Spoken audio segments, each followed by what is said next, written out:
हम इस वक्त जहांगीरपुरी में हैं, जहां 20 तारीख को एमसीडी के बुलडोजरों ने उनकी रोजी रोटी जमींदोज कर दी, जो बेहद गरीब रेडी खुमचे वाले थे, न जिनका दंगे से कुछ लेना था, न किसी मजहब के किसी फसाद से।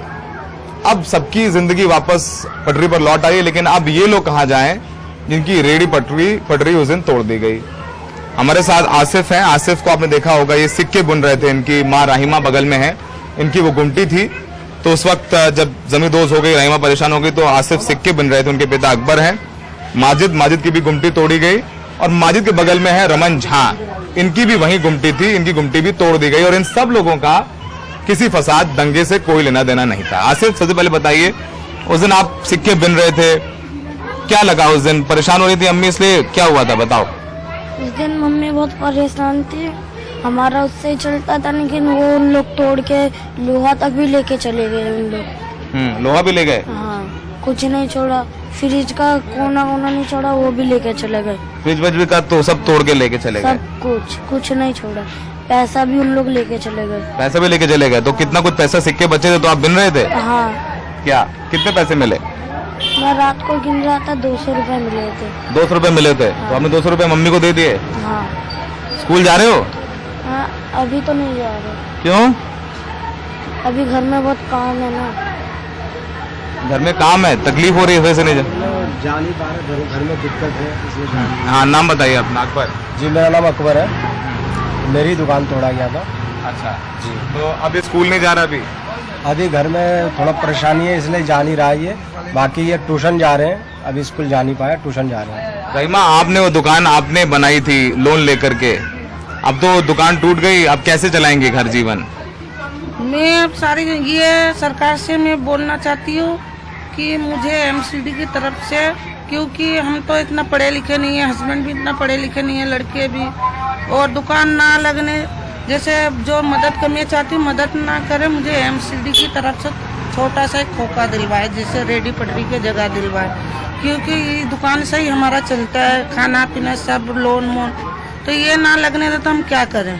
अच्छा। सरकार से मैं यही कहना चाहती हूँ। ठीक। क्या हिंदू क्या मुसलमान, उस सबका नुकसान हुआ। माजिद, आपकी दुकान कहाँ पर थी? जूस वाले के बगल में सर। जूस वाले के बगल में। तो आप दूसरी तीसरी दुकान आपकी टूटी उस दिन? जी, पहले पंडित जी का, फिर अकबर भाई का, फिर हमारा लेके चले गए। 3 दुकानें थी, पहले पंडित जी का था, फिर आपकी। तो कुछ उस समय कुछ मौका मिला आपको सामान हटाने का? मौका ही नहीं दिया, वो लेके चले गए, बोले यहाँ से जाओ, पुलिस वाले भगा दिए। तो अब बाकी लोगों की दुकानें तो खुल गई, आप लोग कैसे चलाएंगे अपना? तो देखो सर, क्या करें, परेशान है, बाल बच्चे को कैसे न कैसे पालना पड़ेगा, क्या करें। रमन जी, आपका कुछ दंगे वंगे से लेना देना? क्या, हम इतने साल हो गया आपस में इतनी भाईचारा प्रेम से रह रहे हैं, हमको दंगा फसाद से क्या मतलब? तो फिर क्यों रेडी क्यों तोड़ दी आपकी, जब आपका दंगा फसाद से कोई लेना देना नहीं है? ये कैसे कह सकते हैं? ये तो मान के चलिए सरकारी जो अफसर वगैरह पुलिस वाले थे, एमसीडी के आदमी थे, और उनको कहीं तो मान के चलिए फिल्म बनाने का मौका नहीं मिला, तो वो सोचा यही 2-4 एरिया सब तोड़ तार के फिल्म बना लें। गरीबों की रेडियो तोड़ने आसान होता है। हाँ, नहीं तो एक बताइए, बुलडोजर पे कभी आज तक, मैंने रेडी पे आज तक बुलडोजर चली है क्या? बुलडोजर तो ऐसी चीज है जो मान के चलिए पक्के मकान के तोड़ने के लिए होती है, वो तो रेडी है, इधर से इधर कर लीजिए, उसमें तो कोई बात नहीं। उन्होंने हटाने का मौका तक नहीं दिया।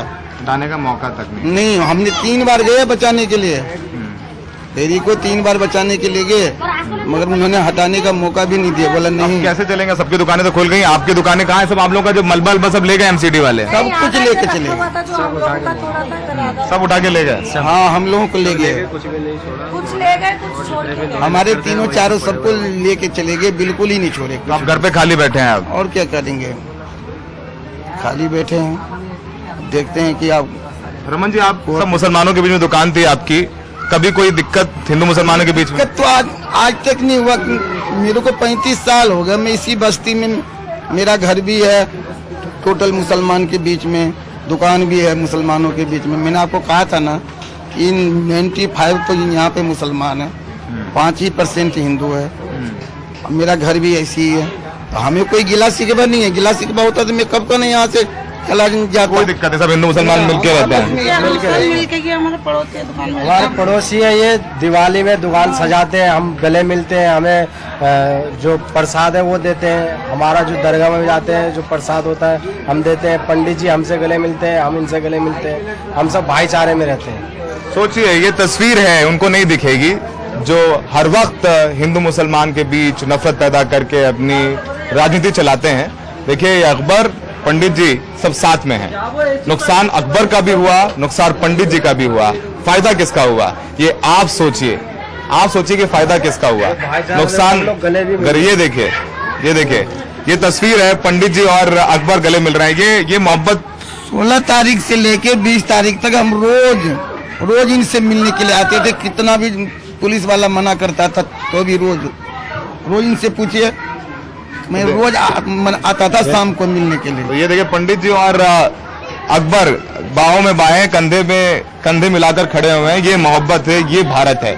और आप सोचिए कि अकबर और पंडित जी साथ में हैं, जबकि इनकी रोजी रोटी बुलडोजर से जमींदोज हो गई, फिर भी ये भाईचारा बना हुआ है।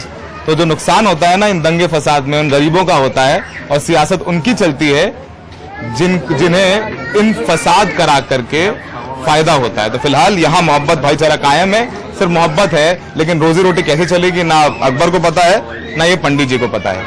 सहयोगी प्रेम सिंह के साथ जहांगीरपुरी से सौरभ शुक्ला, एनडीटीवी इंडिया।